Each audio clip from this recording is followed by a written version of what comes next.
This meeting is being recorded.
Hi, John.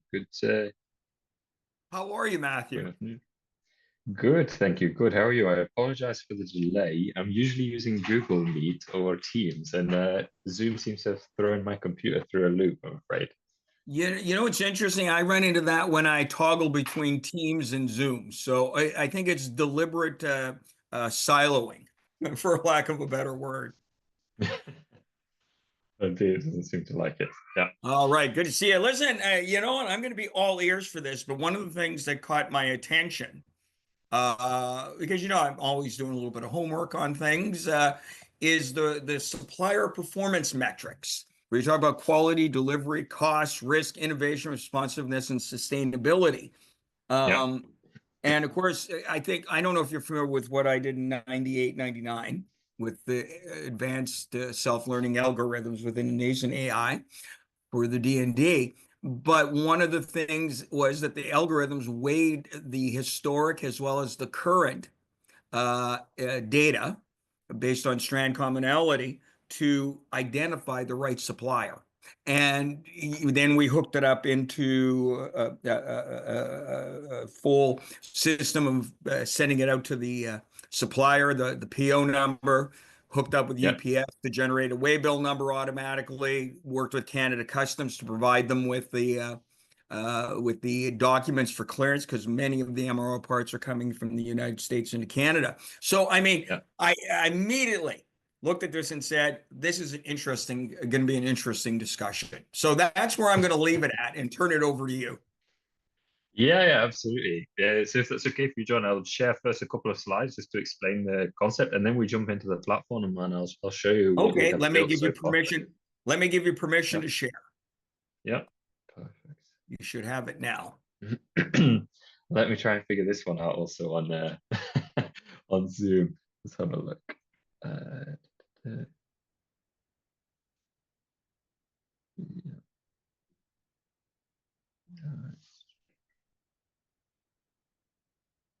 Who wants to let me?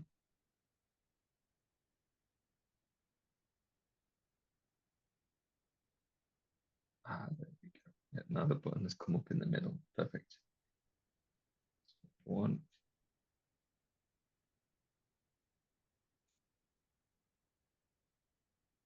No, it's not liking it so far, I'm afraid. But but in You're some, not able to share. no, it seems not to want me to share. But let me try and fix it. And yeah, let me try once more. There you Yeah. go. There you go. It looks like you There we got go. it. You got it. Perfect. Perfect. Yeah. So a little bit about Foxconn. So I guess you have noticed, John, because you're obviously an expert in procure tech. I think there's really far too few things which are tackled in this area of supply performance, and where they tackle it today is usually on the area of scorecarding itself. Albeit something which is very specific to individual companies, to industries, so much customization and data integration. So, but this is a separate bucket. What FlockScore is doing is something totally different to those solutions. It's really about creating a common B2B performance rating. So the simplest comparison, US is Yelp. You have Glassdoor for employer ratings. We have things like Trustpilot. We don't have it in terms of where procurement professionals can use.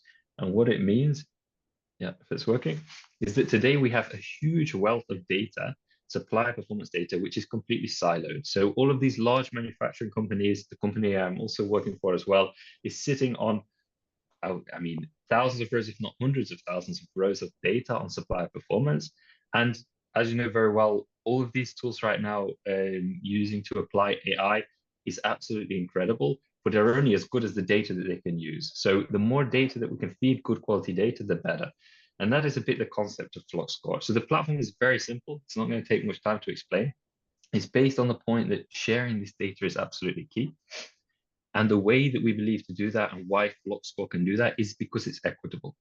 And what I really mean by that is it's something simple. It's not isolated closed ecosystems. You have companies, of course, like Subico, like Supply Hive, these kind of things, where they are doing ratings, and within maybe their closed ecosystem, you can share the scores. But you're talking about maybe a few hundred, 2,000 companies who are using exactly the same system. The point here is opening that up broader to everybody. And when I say equitable, I mean the model which we have in place, which is contribute to access. No heavy subscriptions, SaaS platforms with growing or bloating functionality. Very simple concept. You share your data, you get 100 credits. You access a scorecard, it costs you 50 credits. So as long as you keep contributing, you're able to access twice as much as you contribute. So yeah, it's open to everybody and there's no budget really required. And the concept for it is very simple. So you submit that data, either if you're a company which is very localized or a bit smaller in individual reviews, but more valuable is the bulk upload. So you upload your existing data, how you measure supplier performance today. We on Fluxco side verify that it's obviously coming from a genuine source. We normalize the data and we anonymize it. The really important point, anonymize it. So there's no risk for the company in sharing the information because it will never be linked back to you. There can be no connections made to say you're working with this supplier and that's your view.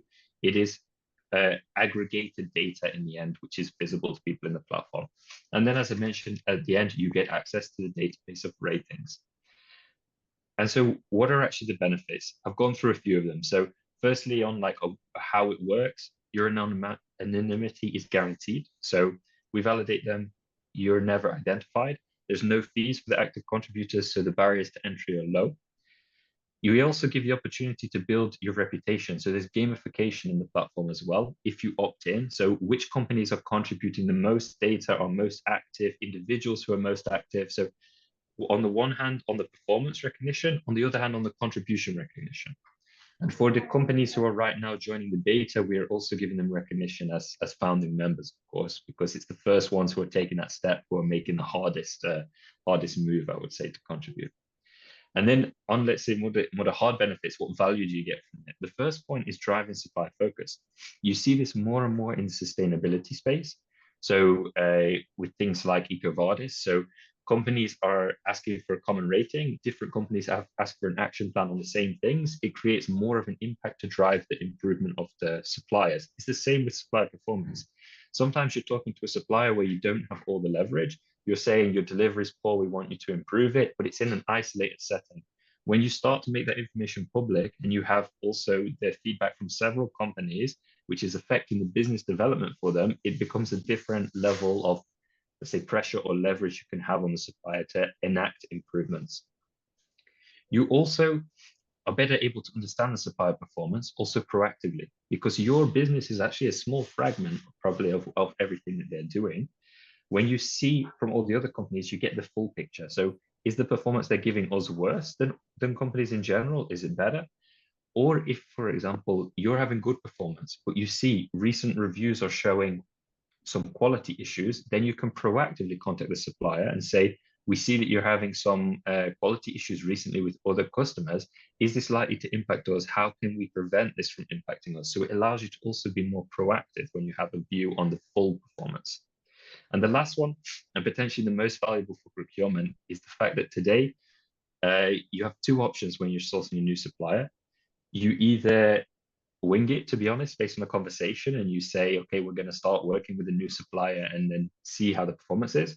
Or in some industries, you put a huge amount of effort into trying to check it with audits, with assessments, etc. But at the scouting phase, there's very little to be able to say, like, is this going to be a good supplier for what we're trying to buy from it? Yes or no. So what we offer there is it makes it easy to vet new suppliers. So if you're scouting, instead of just you see what they can offer, you're also seeing what's the perspective from other customers who are working with them. So it gives you, a porthole into what you can expect before you even start working with a supplier. And that's a bit of a summary of how the platform's working and what benefits it brings for companies to be able to join. Okay, so I've got a couple of questions. Go ahead. Number one, and again, I'm using this as a standpoint of utilizing AI and self-learning algorithms. With the D&D, what would happen in our request for a product would come in, a reverse auction request, because we're dealing with MRO products, primarily dynamic flux versus historic flatline, which are direct products. And what would happen is they go up bid, the system would learn with each transaction of supplier, and the algorithms would actually rate their performance on delivery, quality, cost, geographic location, all of these elements, the self-learning algorithms. So the more the system was introduced and used, the more intelligent, accurate delivery performance and other things came. Now what happened? And I'll give you the short frame. Within 3 months, delivery performance went from 51% next day to 97.3% next day. FTE reduction over 18 months went from the equivalent of 23 down to 3, and savings were about 23%. But the system always ranked the suppliers based upon all the throughput and the information. In other words, it was what you would call originated source information. So a buyer then would be given the ability to put a weighted value of importance if it's on price or delivery. So when you get the response from the suppliers, what ends up happening is that if it's a price, it'll rank the same bidding suppliers this way. If it ends up being delivery performance, it will re-rank them based upon that weighted importance. But here's where it goes a different mile. I remember this is 1998. I sold that company for $12 million in 2001. What happened though, and this is where the key comes in, is as soon as a winning supplier was selected, the buyer would push a button and the PDF purchase order number would go straight out. It's based on the agent-based model. Then what would happen is looking at the supplier, some of the difficulties, doesn't matter if they get the order, if it gets stuck in the pipeline, we would then, UPS contacted us and built in a bridge so that as soon as we pressed that PO button and it went out to the supplier, it instantly created a waybill number from UPS and automatically dispatched UPS to pick it up. And then the third part was customs coming across the border. And back then, computer parts had a priority clearance, but you had to fill out the forms right. We looked at the next agent and we said, okay, we want to automate that process. So when we had the bidding process, the algorithms picked the winning supplier. Suppliers loved it because it was easy to use. But if they won, what ended up happening is the waybill was produced, the shipping was taken care of, customs clearance documents, and for many on MRO indirect procurement, they're small, medium suppliers, so they're not sophisticated. All that would be provided to them. All they had to do is pick and pack. And so when I look at what you're talking about, you're leveraging generative AI to a certain degree so that you can go out into what available information is in the market. Your verification process is of course going to be a key filter, but the scorecarding is still very much dependent upon feedback from the people using the platform rather than an algorithm. Which again automates that process. That's what I see. Now, what's interesting is I see you as being a hybrid between the Wild West eBay, where somebody puts in a rating and you don't know if they're happy or not, or maybe they didn't like the color of it, maybe it didn't work out. Where your filtering process is going to be becoming the key because it's subjective, because your accuracy of assessment is based solely on what information is available in the scraping and the generative AI. Now, one thing that was interesting, and there's a company called Scoutbee. I don't know if you ever heard of them. Yeah. All right. So I did a lot of writing and analysis for them as an expert, as a third party objective expert, and they were trying to do the same thing, but they failed.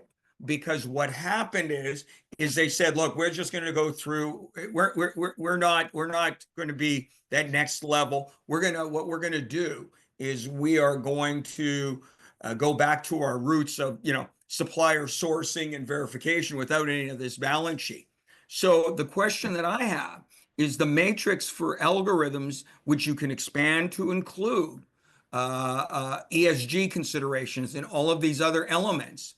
Is you started with a baseline of what you want to accomplish as a client, but your intelligence of information and is based upon real transaction because you're involved with the transaction all the way through. You've removed the subjective element of it, but you've also empowered the supply chain.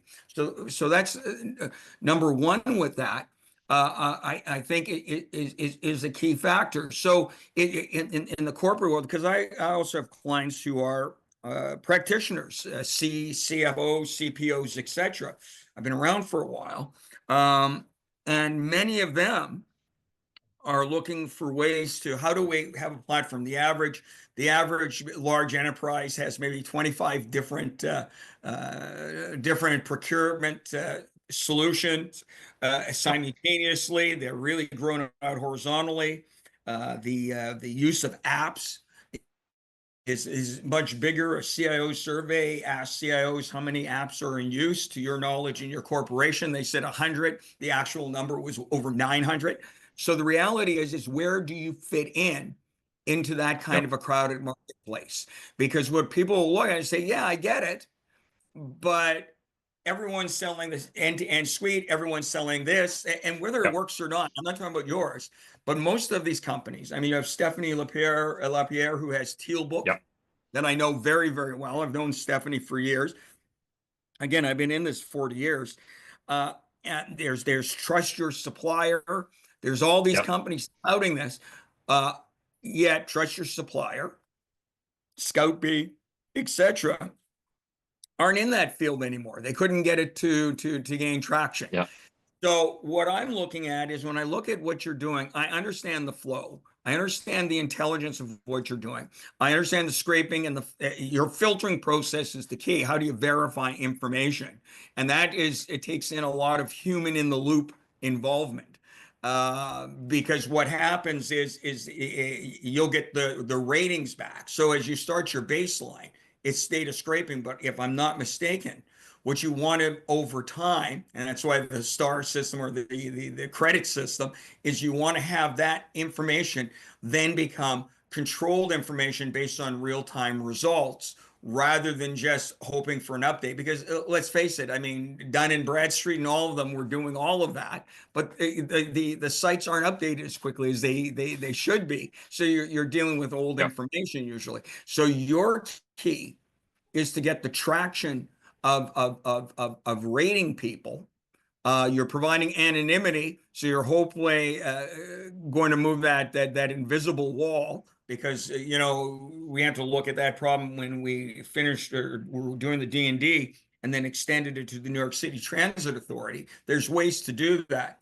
But what you're doing with the anonymity is you're saying we're going to protect your information, your supplier information. We're gonna, we're not, you're not going to be use you to help a competitor and vice versa. Uh, Yep.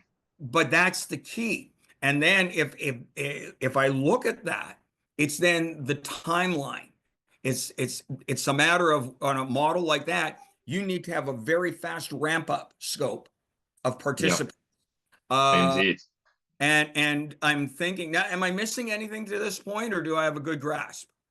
I think you have a pretty good grasp. Yeah. Yeah. I have a few Okay, points, but so yeah, please continue. what's your revenue model?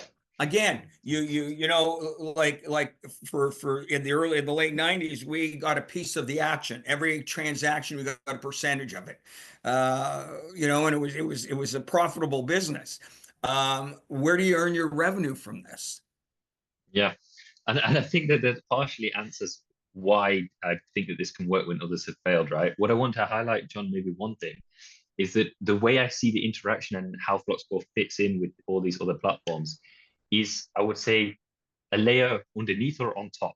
So I'm thinking that a lot of those platforms, like what you mentioned you implemented in D&D, I really hope that these suites implement much better scorecarding soon, and they will absorb that. I have no doubt. So I don't want to try and put something to do the scorecarding for the companies. What I want FluxScore to do is be able to interact with the platforms that do the scorecarding. So in future, that hopefully the data goes directly. In the short term, that it's uploaded via bulk, right? And I think that is the key difference is that we're not trying to take that piece. So it's a small niche piece of the puzzle, but if we connect with everybody as an impartial platform, that's where I think it's different. Because of course, even ScoutBee is quite a big implementation. They're doing the other parts as well. This is completely impartial. You don't need any subscription, anything, but we are able to interact with all the different platforms. That's a little bit the concept is the impartiality, but revenue model. So actually, I don't foresee that this is going to make some huge revenue. And that's also the important point. To make it as open as possible, the contribute to access model means that if you contribute your data, which is the gold in this product, then you get access. So how do you keep the lights on, man? Yeah, You know, all right. I mean, like, and I'm yeah, not talking about you're trying to get to the point where I did, where I sold for 12 million, which by the way, yeah, I yeah, regret to this day. But I mean, like, is this, yeah, I mean, if you're not generating revenue, which means yeah, yeah, that the interface, the marketing, the exposure you yeah, get is going to yeah, be an uphill climb. exactly. So So yeah, where it do you needs to make your scale money fast. from? It needs to scale fast, and I anticipate, to be honest, it's going to be at least 1-2 years before revenue comes in. So first, everybody gets involvement, no cost, but there I foresee two streams of revenue later. One is, of course, adding a premium layer, and what would be in there is insights. So once we have a big database, we start to be able to offer much more complicated insights about benchmarking, about the overall market, all this data we have. So there we can add more advanced insights for companies who want it, and also API access and integration. So this kind of part where you want to actually absorb the data real time, pull it in your process, and also partnerships with other companies later. So scouting technology platforms, etc., who want to pull this data in, I see as one channel. And on the other hand, I think that assuming we're able to take off to the right level, I think there's also going to be a play for supplier membership. So very similar to Glassdoor kind of logic, which is you pay to be able to brand your page, to add, for example, feedback. So this is our rating. We have actions on this area, things like this. So I think that in the end, when it scales, we have two very good revenue streams. But until the database is a solid database, I don't think there is a play for revenue in the, let's say, short midterm. Yeah, so that's I'm thinking more So that's why you there. keep your day job.